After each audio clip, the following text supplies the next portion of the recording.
ladies and gentlemen, here we are on day 13 of our Earl Nightingale 2 Steps to Create a Miracle in Your Life challenge.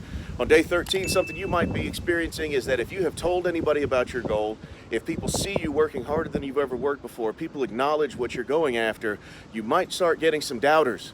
That's why I say when you write down your goal, make sure it's something that's believable for you.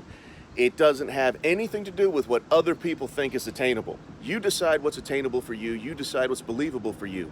If you want to go after a goal that is something that other people don't think they can do, that's okay. That's them. What they think they can do is none of your business and none of your concern. You go after what you know you can do. If you believe you can achieve it, if you've got the right mindset, and if you're working harder than you have ever worked before, you will get there. Keep it up. Stick with the process. Read your goal card. Work harder than you've ever worked before, and I know I believe in you. You believe in yourself. Rise and shine, heroes. Your world needs you.